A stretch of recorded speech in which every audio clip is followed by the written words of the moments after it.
Isang mapagpalang hapon sa inyong lahat mga kapanalig. Kasama niyo na naman po ang inyong kumpare sa balat ng radyo, Pare Koy, at your service. At ako naman po ang inyong lingkod, Camille Mongcal de la Cruz. Magandang hapon sa lahat ng ating mga tagapakinig sa Luzon, Visayas at Mindanao. Ayan, araw na naman po ng Sabado, September 9, 2023. At syempre tayo po ay masaya ngayong hapon dahil meron po akong katabi. At andito na po si Camille live.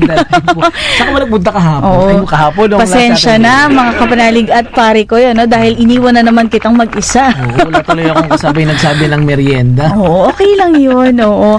May mga inasikaso lang tayo na mga bagay-bagay. Oo, mukhang payaman na. Sana. Naway magdilang anghel ka, pare Amen! ko. Ayan mga Oo. kapanalig ha. O sa lahat po ng mga nakatutok po sa inyong mga talapihitan, magandang hapon po. Kamusta po kayo? At sa lahat po ng nanonood po sa ating Veritas TV Sky Cable Channel 211, magandang hapon. At pare ko, gusto ko rin batiin ng magandang hapon ang lahat ng naging bahagi o nakiisa sa ating Kapanalig Day last Saturday. Maraming salamat po sa mga nag-attend kahit maulan. Pinilit pa rin makapunta. At sa mga hindi po naka-attend, ako po, kita-kits po next month dahil Yes. meron pa pong Kapanalig Day. First Saturday of the month po ito mga kapanalig. Hindi na po tayo first Monday of the month. Ang oras po nito ay alas 9 ng umaga hanggang alas 11 ng umaga every first Saturday of the month. At syempre mga kapanalig, kung ikaw po ay hindi nakatutok last Saturday, ang paano ba? Ang last topic. Ayan, last topic po natin. Ayun, thank you, Ate Camila. Yan, ang pagmamahal sa bukasyon. Ang guest po natin yan, si Sister Rina Valencia Idago. At ngayon naman, mga kapanalig, ang ating kakwentuhan ngayong hapon ay talaga namang isang avid listener ng ating himpilan. Ano? At syempre, isang certified kapanalig. At syempre, isa rin po siyang guro. Maya-maya ay makikilala nyo na siya, mga kapanalig, pero bago natin umpisahan ang ating programa, simulan po muna natin ito sa isang panalangin. Sa ngalan ng Ama, ng Anak, at ng Espiritu Santo. Amen. Ama naming mapagmahal, maraming salamat sa iyong walang kapantay na pagmamahal sa amin. Naway gabayan niyo po ang bawat isa sa amin at gawing instrumento upang maibahagi sa kapwa ang bawat salita mo. At naway patuloy niyong pagpalain ang bawat isa. Ibahagi naman natin ang Bible verse ngayong hapon mula sa Psalm chapter 32 verse 8. I will instruct you and teach you in the way you should go. I will counsel you with my eye upon you. Sa ngalan ng Ama, ng Anak at ng Espiritu Santo. Amen. Kapanalig Hour. At eto ng mga kapanalig, kami po ay excited na ipakilala sa inyo ang ating guest ngayong hapon dahil ngayon po ay pinagdiriwang na po natin ng Teacher's Month. So, saktong-sakto. Nagdaran po yun mula September 5 to October 15. Talaga namang napapanahon, ano? Oo. Pero bago yan, pare ko, dahil nga na-miss ng ating mga kapanalig at na-miss mo ang ating weekly merienda. Yes. Oo, ito na nga. Ano nga ba ang iyong merienda ngayong hapon, pare ko? Ang masarap na merienda ngayong hapon ay carioca. Wow! Aba! Madalas ko kasi nakikita kay Brother Runiel tsaka kay Brother Edison kaya Sana magdala. Sana naman. Masarap na carioca tapos may kape. Ay, oo nga. No. Ikaw ano bang merienda? Sa akin kasi medyo ngayon medyo hindi na tag-ulan, di ba? Mainit. Sa akin siguro halo-halo. Halo ha. Tapos nagtakain ka pala, bakit kaya naka-jacket? Medyo malamig kasi. Medyo malamig kasi dito sa studio, mga kapanalig. Hayaan nyo na. Oo. Minsan lang. Minsan lang naman. At ito na nga, pare ko, para po sa mga kapanalig natin na nais magpabate, may mga suggestion o gustong maging kapanalig member, Pare Koy, paano nga ba sila makakapag-text Register. sa atin? Oo, makapag-register. Nakon, madali lang po yan mga kapanalig. Mag-text lamang po kayo sa 0998-588-3660. I-text lamang po ang Yes Kapanalig.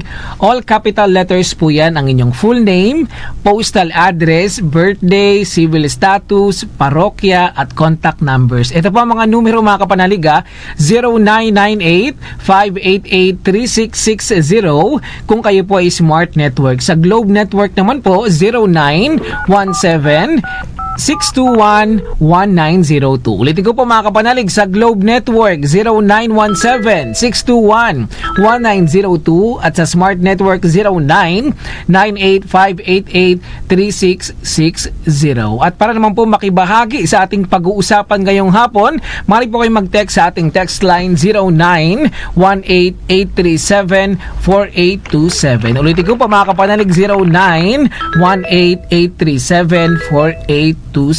Yan po ang ating text line. Diyan po kayo pwede magpabate na may mga birthday or gusto niyo po magpa-shoutout. At maya-maya, Pare Koy at mga kapanalig, makikilala na natin ang ating kakwentuhan ngayong hapon. Huwag po kayong bibitaw. At kami po ay nagbabalik mga kapanalig. Magandang hapon po sa mga kakabukas pa lamang ng kanilang mga talapihitan. Ayan, magandang hapon mga kapanalig. Nako, ito po ang palagi po naming sinasabi every Saturday na habang nakikinig po ng programang Kapanalig R, yan, kalimutan po muna ang mga problemang pinagdaraanan. Ayan, wag po natin ipagkait sa ating sarili ang kaligayahan at kasiyahan. Tama. Minsan lang po yan. Isang oras lang po ang ating programa, kaya po sana at tanggalin po muna natin ang mga alalahanin sa buhay. Tama, Pare Koy. At ito na nga. Oo, ipakilala na natin. Mukhang excited na rin ang ating guest ngayong hapon. Tama. Walang iba. Magandang hapon sa iyo, Brother Arnel Violago. Magandang hapon, Sister Camille. At Pare Koy Lopez. Ang ganda ng boses ni brother. Oo nga.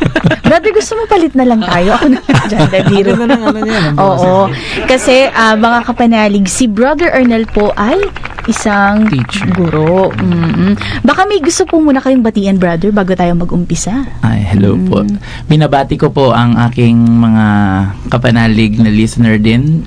Una sa lahat ang aking lola, si Lola Rosita Salvador, na nasa Bulacan ngayon na nakikinig. Ang aking mother, Shirley, Father Alfredo, at higit sa lahat ang aking mga kasamahan sa trabaho sa Kasiglahan Village National High School, especially sa aking principal, Ma'am Marasigan. Ayun. Hello po kay Ibang Marasigan. Magandang hapon. At syempre kay Lola. Ang pangalan po? Rosita po, brother. Lola Crosita. Rosita. Rosita. Ay. Oo, magandang hapon sa iyo, Hi, Lola Lola. Rosita. Naki Lola.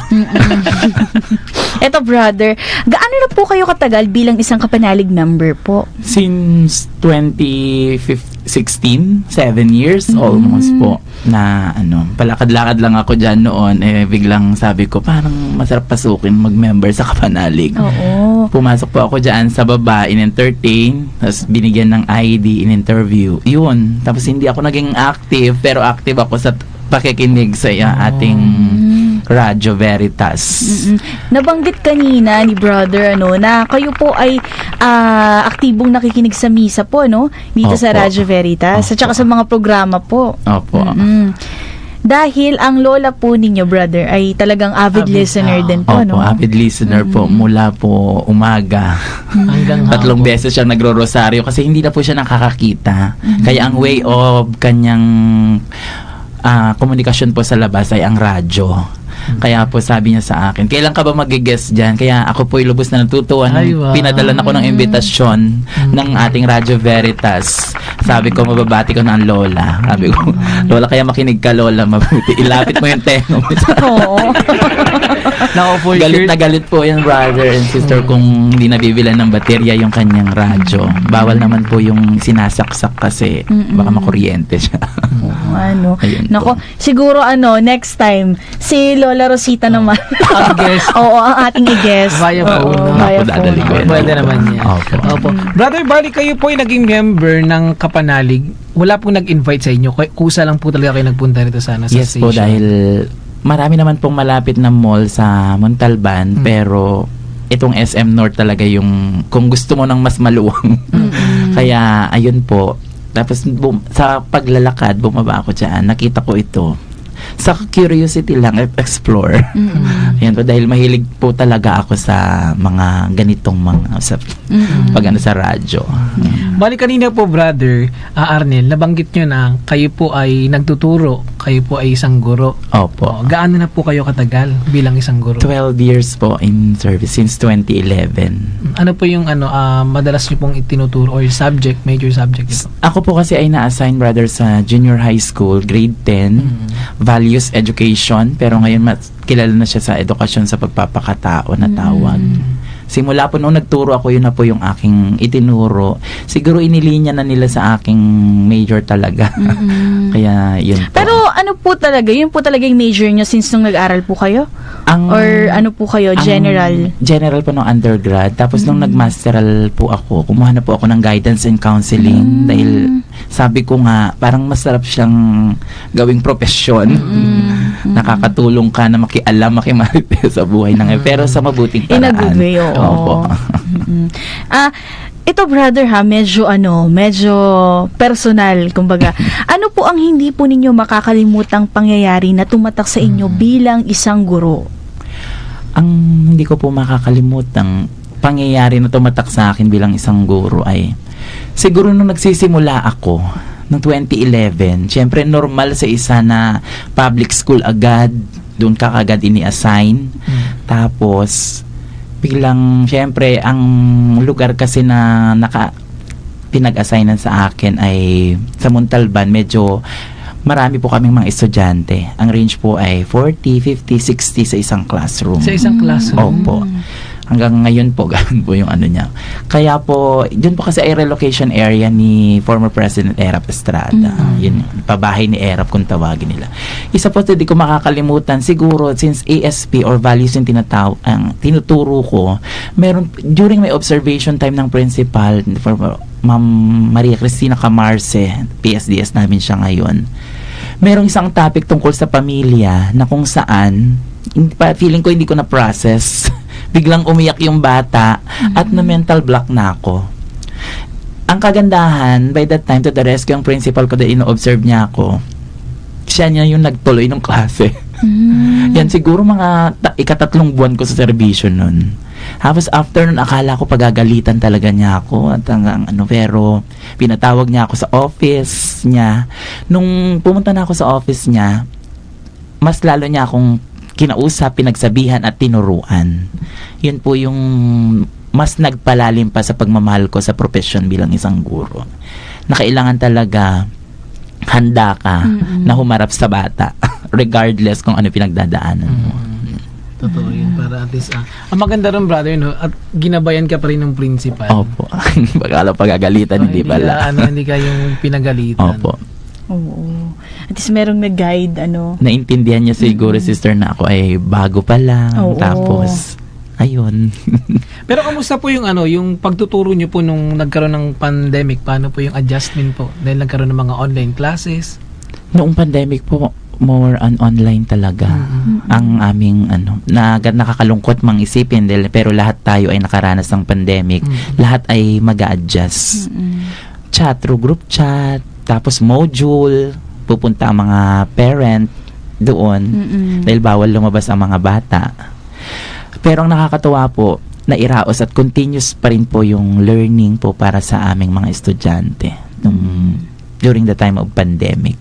Pero nung brother, nung during pandemic, yung bilang pa rin ba ng estudyante nun is same lang din as nung nagkaroon ng face-to-face? Nagkaroon ng face-to-face? Same lang po, sister, ang na.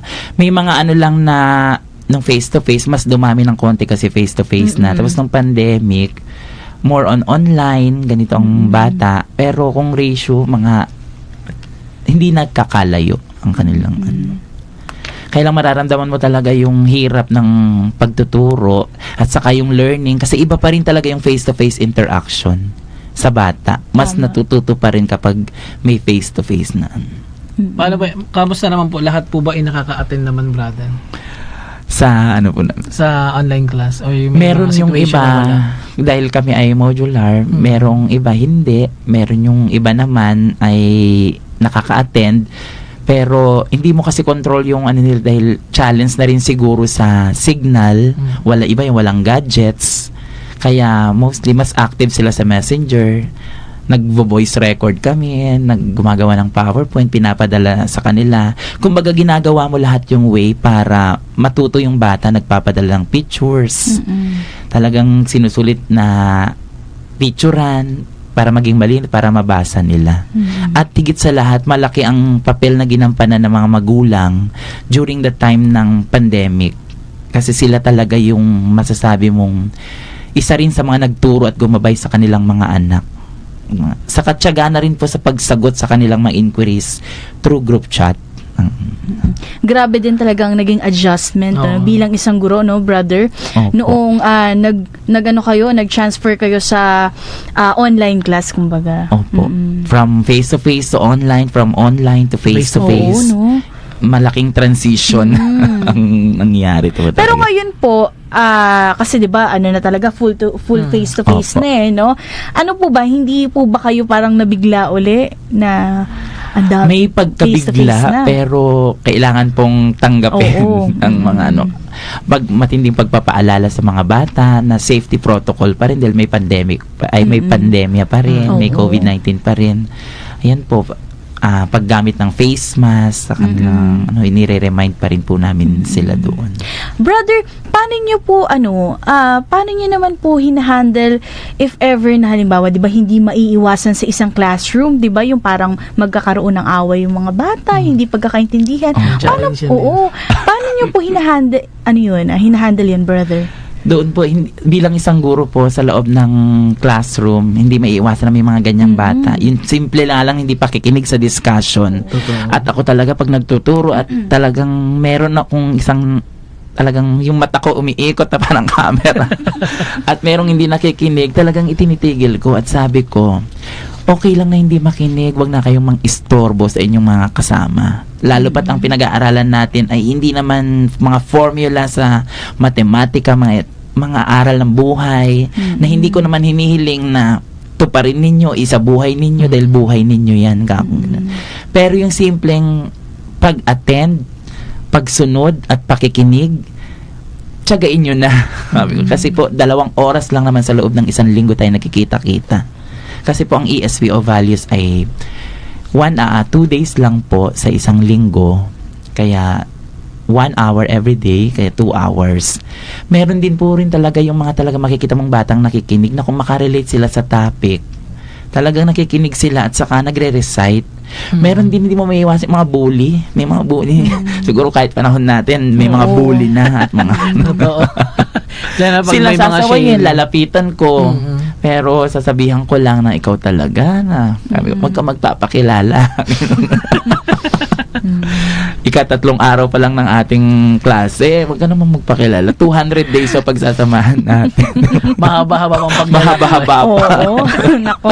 Ayan, mga kapanalig, ha? At kasarapan ng ating kwentuhan kasama si Brother Arnel. Pero maya-maya ay magbabalik tayo at babatiin natin, pare ko, yung ating mga nakatutok o mga tagapanood sa ating Facebook page at syempre ating mga birthday celebrators. Ayan, maya-maya po ay magbabalik po kami. Huwag po kayong bibitaw. At muli po tayo ay nagbabalik sa ating programang Kapanalig Art. Kasama niyo pa rin po ang inyong kumpare sa balat ng radyo, pare koy, at your service. At ako naman po ang inyong lingkod, Camille Mongcal de la Cruz. At eto na ang mga kapanalig, batiin po muna natin ang ating mga kapanalig na nakatutok sa ating mga social media accounts, kagaya po rito sa Facebook page ng Kapanalig Community. Magandang hapon kay Kapanalig Amor Mantele. Magandang hapon din po kay Kapanalig Warren Gumangan, kay Nanay Floserpida Makaspa, kay Kapanalig Leonila Marasigan. At magandang hapon din kay Sister Maria Concepcion Garcia, kay Sister Magdalena Martin, magandang hapon daw, at kay Sister Zen Ed and Sister Lilibet Conlu. Magandang hapon din po kay Kapanalig Lolita Peralta. Sabi niya, good afternoon, Brother Koy and Ate Camille sa radyo. Ako nakikinig Mm-mm. at mahina ang wifi. Kapanalig Lolita Peralta, God bless. Hello po sa Peralta family. Magandang hapon po sa inyong lahat. Mm-mm. At syempre pare ko, happy birthday sa ating mga kapanalig na nagdiriwang ng kanilang kaarawan ngayong araw na ito. At eto na nga, happy birthday sa inyong lahat mga kapatid, sa mga merong anniversary dyan, wedding anniversary, sa mga nagluluto ngayon dahil may kaarawan ng kanyang anak, ang kanyang mommy, daddy. Yan, happy birthday po sa inyong lahat mga kapanalig. Naway bigyan po kayo ng Panginoon ng siksik, liglig at umaapaw na biyaya. Amen. At ito na, balikan na natin si Brother Arnel dahil talagang ito nakaka-relate kami ni Pare Koy eh. Nabuli kasi ako dati, hindi. Oo. Alam mo, hindi talaga nawawala yan, brother, ano? Hindi naiwasan. Ito, ang kanina yung bago tayo mag commercial, natanong natin kay brother paano niya hinahandle no yung mga ganong problema. Halimbawa, may hindi pagkakaintindihan ang mga estudyante, ano. Ay ngayon naman, paano naman brother, kasi 'di ba ngayon ay teki na ang mga estudyante, ano? Paano po 'yon? Paano niyo nire-regulate 'yon, brother, sa inyo pong klase? Yung sa paggamit ng cellphone, opo. Actually, ang cellphone ay hindi allow sa loob ng classroom. Hindi siya pinapayagan. Pero maliban na lang kung halimbawa ay related sa topic yung activity na gagawin. Pero kung emergency, halimbawa tatawag at pinapayagan naman namin pero pinapalabas yung bata at ginagabayan siya na wag masyadong lumayo. Kasi mahirap na. Lahat po kasi once na yung teacher pumasok sa loob ng classroom ay obligasyon na niya yung bata. Kaya delikado na hindi pumasok sa loob ng klase. Brother, may iba lang ako, no? Simula po ba bata pa lang gusto niyo ng maging teacher? Maging isang guro? Choice B. Ang unang choice ko talaga, yung pangarap ko talaga ay maging mass communication. Kaya lang po, dun sa pinag-aralan ko ay malayo yung eskwelahan ng mga yayamaning course, yung mga ganito. Kaya teacher po yung nandoon yung aking choice B, kaya yun po yung kinuha ko. Sabi po ng tita Helen ko, ano man ang kunin mo, basta 4 years, pwede ka pa rin maging matupad ang pangarap mo. Sabi niya gano'n. Kaya, yun po. Kaya kapag may mga ganitong pagkakataon, talagang inaano ko po siya. Kasi, kaya ako natanong, hindi kasi biro ang pag-iisang guro. Kailangan Tama. talaga meron kang passion din. Kasi sa Opo. pag-guide pa lang sa mga bata, sa pag-uunawa pa lang sa mga bata, lalo na kung ikaw ay teacher ng elementary, Ay, sobra. kaya sobrang iba yung ibang level. Opo. Tama yan, pare ko. Ito, brother, bilang isang guro, paano po ninyo na ibabahagi sa inyong mga estudyante ang salita ng Diyos? Bilang isang guro na ibabahagi ko sa kanila tuwing ako ay papasok sa loob ng klase. Mahilig ako sa mga Bible quotes, mga kasabihan na tapos inire-relate ko siya lagi. At saka sa aming lesson plan, sa daily lesson log, meron talaga yung parte ng pagninilay na kailangan mong i-relate yung lesson sa spiritual na pamamaraan. Kaya, yun po, malaking bahagi rin talaga na makapagturo, yung gusto mo talagang ituro. Kasi talagang gusto ko siyang ituro yung ESP or values. Kasi maraming mga lesson doon na talagang kakikitaan ka, kupulutan mo ng aral at pagtitimpi, yung mga katapatan tungkol sa makataong kilos, paano kumilos ng tama, kahalagahan ng dignidad, ayun po. Pero brother, kayo po noon ay active din sa sa parish or sa inyong parokya? Ako po ay active sa aming barangay sa Lawag City, Diocese of Lawag sa Ilocos Norte, since din po ako lumaki. Ako po ay every Sunday 3:45 mass kami noon. May mga kaibigan rin po naman akong pari na kung saan kinuha nila ako bilang sakristan. Kaya mula 7 years old hanggang 12. Although nung pag 12 ko ay nandun na yung malaki ka na. Yun po yung Pero active po ako sa amin. Lahat po ng fiesta, Santa Cruzan, kami ang nag-aayos. Yun po. Paggigitara every Sunday. Pero ang alam ko lang pong gitarahin ay mga awit simbahan na Ilocano. Kasi parang isang lang yun eh. So kayo po ay miyembro din po ng choir? Opo, doon sa amin sa St. William Parish. Buti po hindi kayo yung nagtuloy-tuloy bilang isang pumasok Pumasok sa po ako seminaryo. sa seminaryo. Oh. Noong first year high school kasi ang tawag namin. Kaya lang po, hindi ko po alam, hindi ko po talaga siguro kapalaran. Isang buwan, tinakasan ko po. Naku, ano po ang sabi galit ni na galit Lola? ang lola kasi Oo. nakakumit na siya dun sa pare. Hindi ko po sabi, gigising ka ng umaga, 4 a.m. rosary, linis, magpapaano. Kaya wala po. Ganun po. Pero andun pa rin yung yung vocation mo, no? Nasa Yes. ibang lang community. Oo. Yes, malaking tulong yung mga nagpalaki sa akin Oo, talaga. totoo. Na inilapit nila ako, minulat na sa kahalagahan ng pananampalataya. Tama. Kasi noon talaga 3:45 ang mas, alauna nandun ka na kasi kailangan mo maglinis ng chapel. Ayusin yung mga halaman.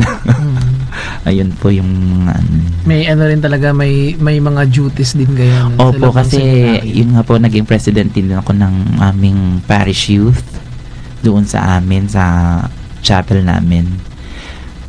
Uso noon yung mga youth encounter, yan, Life in the Spirit seminar, saka yung prex. Pero inulit ko po yung prex ko dito sa Santo Domingo Church, batch 222. Kasi pwede naman palang ulit. Akala ko noon hindi pwedeng ulitin. Okay, pwede umuli. Oo, pwedeng umulit naman pala. Tapos, anong huling prex mo? Sabi nila, 16 pa lang yata ako noon. Ay, pwede na po. 28 na kayo, pwede na po. Medyo mahaba-haba na yun. Opo, yung tiyak nakalimutan ko na lumipas. daw. Pero Brother Arnel, sa pagiging isang values teacher, gaano po kaimportante ang paggabay sa mga kabataan sa pagpapalalim ng kanilang pananampalataya? Mahalaga po ang paggabay sa kabataan na palalimin ang kanilang pananampalataya. Lalo na po sa panahon ngayon. Bata pa tayo, sinasabi na tayo ang pag-asa ng bayan. Totoo naman, kaya i-transfer po natin yung kaalaman sa kanila. Kapag po kasi malapit ka sa Panginoon, talagang wala kang dapat ipag-alala. Although yung iniisip mo lang, pinananalangin mo palang andyan na. Tama. Nakakapangilabot nga kung minsan. Basta po malalim. Kaya isa po sa pinapanalangin ko kapag ako ay may pinagdadaanan is palalimin ang aking pag-ibig at pananampalataya sa Panginoon. Kasi po, malaking bagay siya. At yun ang aking sinasabi sa mga kabataan. Although nandun yung mga hindi nila ganun na ma-adapt, kailangan mong sumabay. Kung gaano nyo kamahal ang inyong mga kapatid, magulang, kaibigan, jowa kung meron man kako, ganun din po ang kalalim dapat ng pagmamahal niyo sa Panginoon. Kasi lalo na kapag ang topic namin ay pananampalataya sa Panginoon, may topic po kasi kaming ganun. Although hindi namin inaano masyado kasi baka may masagasaan na kasi kailan in general kasi magsalita. Pero ang iisa lang naman ang ating pinaniniwalaan na Panginoon. Mahalaga na wag yung simpleng pagdadasal sa umaga at sa gabi ay wag mawala. Kahit thank you Jesus lang. Yun yung dapat huwag kalimutan. Opo. At nakakatuwa naman po at may mga bata naman na talagang inaano ko dahil gusto ko yung prayer time mo. Tatanungin nila. Iniisa-isa ko talaga yan kahit matapos ang oras dahil lang doon.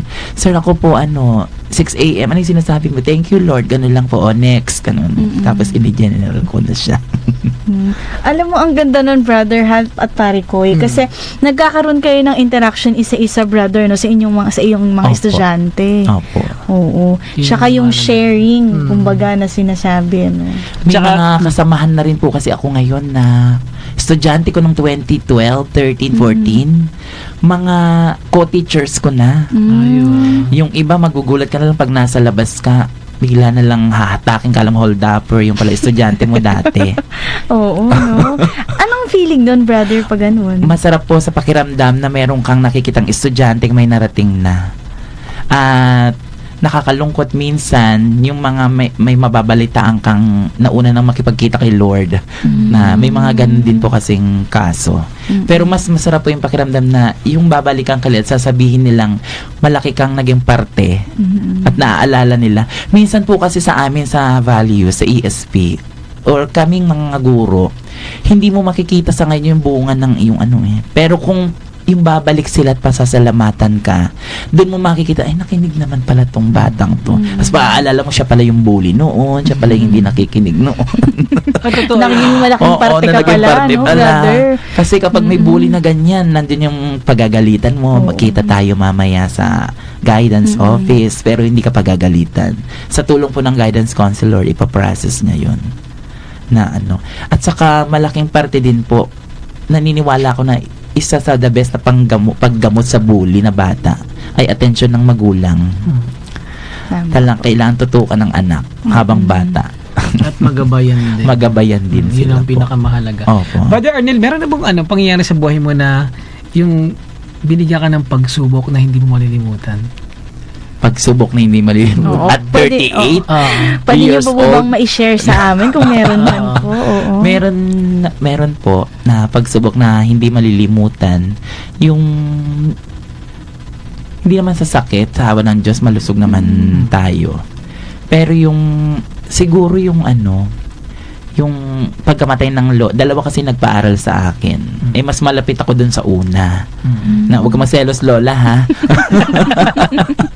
Pero, yun nga, mas malapit dun sa una. Tapos, namatay siya ng 2009. Eh, fresh graduate pa lang ako. Kaka-graduate ko pa lang noon. Kaya yun po masakit tanggapin. Tapos, syempre, may mga ilan po na mga issue na talagang akala mo ay ikasisira mo na. Pero nanatili kang nanahimik at hayaan ng panahon na magpatunay ng katotohanan. Napatunayan naman na lumabas at may mga ilan na nag-sorry, pasensya na, hinusgahan kita. Buti nga, tinignan ko na lang yung umamin pa na hinusgahan ka. Yun po. Everyday po hindi naubusan ng pagsubok, pero yun po yung pinaka hindi ko makakalimutan. Yung dalawang yung pagkamatay ng lola at saka yung issue na naayos din naman. Na-overcome. Oo. Dahil po sa pag-ibig at pananampalataya sa atin. Yung mahalaga din sa mahal. Opo. Ayan mga kapanalig, medyo puputulin lamang po natin. Maya-maya ay tuloy-tuloy pa rin ang ating kwentuhan kasama si Brother Arnel Violago. Magandang hapon po sa ating mga kapanalig na nakikinig sa ating programa ngayong hapon. Ayan, sa lahat po ng mga nakikinig sa kanilang mga talapihitan, magandang hapon sa Veritas TV Sky Cable Channel 211. Magandang hapon po sa inyong lahat. Pero bago po natin balikan ang ating special guest ngayong hapon na si Brother Arnel, ang ating certified kapanalig. No? Batiin po muna natin ang mga kapanalig na nanonood sa ating Facebook page. Pero bago po yan, ang mga kapanalig, meron lang po kung gustong i-announce po sa inyo. Ayan, para po sa mga kapanalig na nais magbigay po ng pledge of support sa ating Radio Veritas Foundation. Ngayong September po, meron po tayong promo period po. Ito, August 26 to September 15, 2023. Sa mga kapanalig po na magbibigay po ng pledge of support na 846, kayo po ay makaka-receive ng prayer pillow. Meron pong San Roque, Our Lady of Veritas, at Saint Benedict and Divine Mercy. At ang magbibigay naman po ng pledge of support na 1,000 pesos, kayo po ay makaka-receive ng Holy Cross, Saint Benedict Holy Cross. Ay meron po, ang sukat po nito ay 8.5 inches. At kung kayo naman po ay magpi-pledge ng 1,100, makaka-receive po kayo ng Saint Benedict Holy Cross. Ang sukat po nito ay 14 inches at meron pong additional na freebies, ang rosary or bracelet rosary. Naku, talaga namang ang daming pasabog. Ang daming mga freebie. Kaya naman mga kapanalig, sa mga nais po magbigay ng pledge of support sa ating himpilan o sa ating foundation, maaari din po kayong magpa-pledge on wheels. Paano po ba ang ganyang mechanics? Ang mechanics po niya, maaari po kayo makipag-coordinate sa inyong mga kapanalig coordinators. At kung ikaw po kapanalig na nakikinig po ngayon at hindi pa po miyembro ng kapanalig community, mag-text lamang po kayo sa 0998-588-3660. Ulitin ko po mga kapanalig, 0998-588-3660 at text lamang po ang Yes Kapanalig, full name, postal address, birthday, civil status, parokya at contact number. Mag-text lamang po sa 0998-588-3660 at kung Globe Network naman po ang inyong gamit, 0917-621-1902. At mga kapanalig ha, disclaimer lang kumbaga, kapag po kayo ay nakapagbigay ng inyo pong pledge of support, mangyaring ipagbigay alam nyo lamang po sa inyong kapanalig coordinators. Para mabigyan po kayo ng ma-acknowledge resibo. po ng inyong kapanalig coordinators at mabigyan po kayo ng inyong pong freebie items. Yes. At kung kayo po ay nanonood sa inyong mga screen or TV, meron po diyang QR code. Maaari niyo pong i-scan yan, mga kapanalig. Yan po ang ating GCash account. Okay. At ito na nga, balikan na uli natin si Brother Arnel. Nako, talaga namang kulang na kulang ang ating isang oras sa ating At malapit na kwentuhan. matapos ang ating programa. Oo. Ito, brother, ano po ang inyong mensahe sa ating mga ngayon, tagapakinig?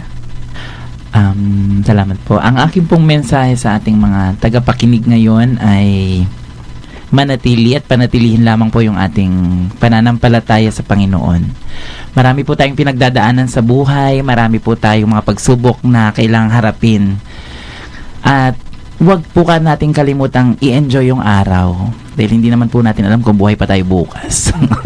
I-enjoy po natin ngayon. Kasi po kapag ang iniisip natin ay yung mga problema natin ngayong araw, it will rob po yung ating pag-enjoy. Hindi po natin ma-enjoy yung araw na ito. At lagi po nating tatandaan, hanggat tayo po ay binibigyan po ng pag-asa, ipagpasalamat po natin sa ating poong lumikha. Hindi man po natin makita, pero kung imumulat lang po natin yung ating mga mata, ultimo po yung mga jeep, taxi, tao na naglalakad sa harap mo, ay humihingi rin yan ng pag-asa kagaya mo. At ipinapanalangin po yan, yung pananampalataya na palalimin. Kasi everyday po ay malakas din ang kalaban sa pagtetem sa atin. Kaya kailangan lang po nating manalangin ng manalangin para mapalalim yung ating pag-ibig at pananampalataya. At huwag po nating kakalimutan din na magmahal ng ating kapwa sa pamamagitan ng paggawa ng kabutihan sa kanila. At darating ang panahon, yung ating kabutihan at kabaitan, ililigtas tayo niyan kung meron man tayong problemang pagdadaan. Yun lamang po para ko at Ma'am Camille. Amen. Napakagandang mensahe niya. No? Brother Arnel, last message lang po sa mga nais naman po maging isang guro. Ano po ba ang gusto yung mensahe para sa kanila, lalo na po sa mga naikinig ngayon? Okay. Sa mga gusto pong maging guro, hindi po biro ang maging isang guro. Sa pag-aaral pa lang po. Alam niyo yan. Pero po kung nandiyon po yung passion ninyo at pagmamahal, ano po talaga yung gusto yung maging, at kung guro talaga yung napupusuan ninyo, ipanalangin po ninyo ito na sana po ay matupad at tulungan kayo ng Panginoon. Kasi po, ang pagiging isang guro ay, kung ang hahanapin mo ay pagiging mayaman guro, ay hindi talaga. Pero yung pagiging mayaman po sa pagpapaunlad ng mga bata, paggabay sa mga bata, at pagbibigay sa kanila ng kaalaman, yun po ay maligaya na sa ating puso. Pero wag po ulit natin, kagaya ng sinabi ko, wag po natin kalimutang mag-enjoy. Ngayong araw, wag masyadong mag-isip dahil hindi po natin kayang ubusin ang biyayang galing sa ating Panginoon. Yan lang po. Amen. Amen. Ayan mga kapanalig, napakinggan at napanood niyo po ang pagbabahagi po ni Brother Arnel Violago. Yan, sa kanyang buhay bilang isang guro. At kami po ay nagpapasalamat, Brother Arnel, sa pagbibigay po ng panahon at oras na bumisita po rito sa station. At alam naman namin ni Camille na marami po kayong pinagkakabalahan, lalo na ngayon kayo po ay nasa face-to-face na po ng Opo. pag-aasikaso sa mga kabataan. At syempre, napakalaking po ninyo, ang inyo pong role sa mga estudyante. Dahil sa panahon ngayon ay talaga namang kailangan lalo na ng ating mga kabataan ang paggabay, lalong-lalo na sa values, kumbaga. Yes. Mm-mm. Ang pinakamahalagang subject sa lahat. Salamat din po sa pag-imbita, pare ko at Ma'am Camille, at sa buong pamilya ng Radyo Veritas. Oo. Pag nakita niyo po ako dyan sa baba. Picture po. Oo, Meron po ba kayong gustong pasalamatan po or batiin po bago magtapos po yung program po na? Una po, yan po, yung lahat ng mga kasamahan ko na nakikinig ngayon at nanonood, maraming salamat po sa pagsuporta. At higit sa lahat po sa aking pamilya, yung aking kapatid, si Ma'am Sheila Chapman, ayan po, alam ko nakikinig ka. Si Cathy, si Dico, si Alvin, si Ariel, at si RJ, kung nasan ka man mag-iingat lagi. Yun po. At sa aking mga kaibigan, ayan po, sa Nisa family, kung nanonood man ngayon, yan po. Yung Rizala, Belen, Memis, Corda, Lana. Yun na po. Salamat po ulit sa inyo.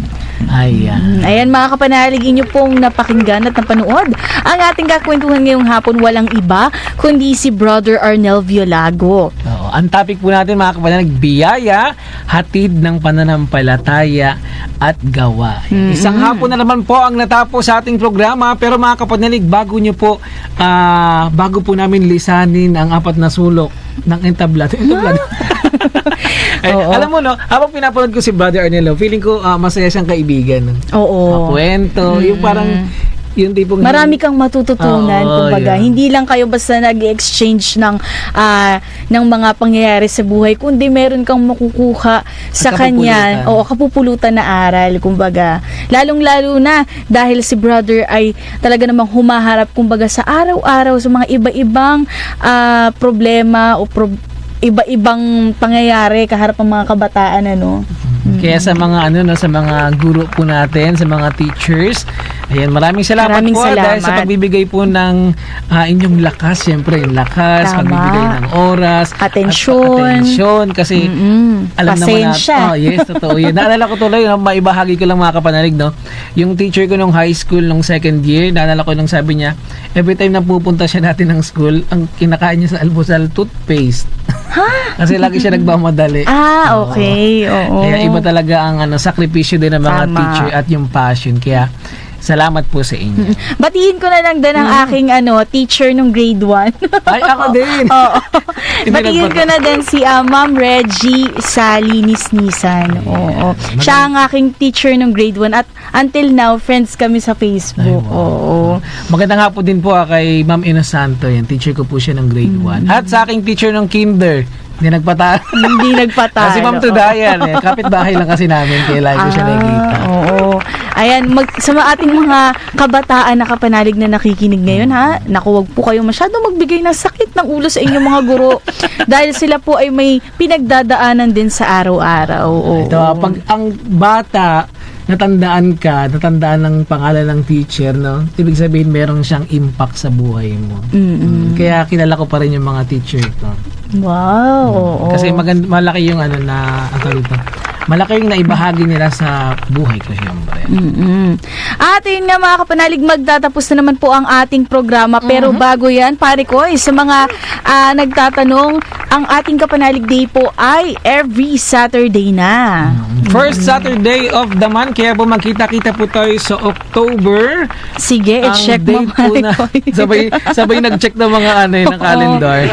October po yan, first Saturday of the month. Ang oras po niyan mga kapanalig, alas 9 ng umaga hanggang alas 11 ng umaga. At ang date po sa October ay first Saturday, October 7, 2023. Kita-kits mga kapanalig at sa mga hindi naman makakapunta ha, kung meron po kayong ginagawa, ayan, maaari po kayong manood sa ating Facebook page at sa ating Sky Cable Channel 211. Speaking of Facebook page, sana po masuportahan niyo po ang Facebook page ng Kapanalig.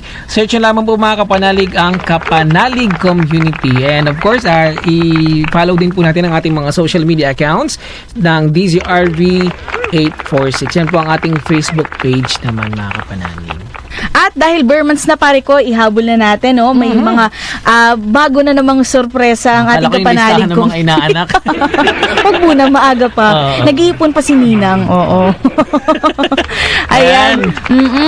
Abangan nyo mga kapanalig dahil may ilalabas po ang Kapanalig Community, talaga namang kaabang-abang ng mga kapanalig freebie items. Yes. At eto na nga mga Kapanalig, sa mga magpi-pledge po ng 1,000, kayo po makareceive ng Holy Cross or Saint Benedict Holy Cross, 8.5 inches po yan. At pag nagbigay naman po ng 1,100, kayo po makareceive ng 14.5 inches na Saint Benedict Holy Cross. Wow. From promo period po yan, August 26 to September 15, 2023. At mga mga kapanalig, kami po ay magpapaalam na. Maraming salamat po sa pagsama po sa amin ngayong hapon. At syempre maraming salamat din po kay Brother Arnel Violago sa pagbibigay ng panahon at oras sa ating programa. Muli po mga kapanalig, kami po yung magpapaalam na anong pagsubok ang kinahaharap mo. Hinga lang ng malalim at sabihin, every gising is a blessing. Sumayin niyo ang katotohanan.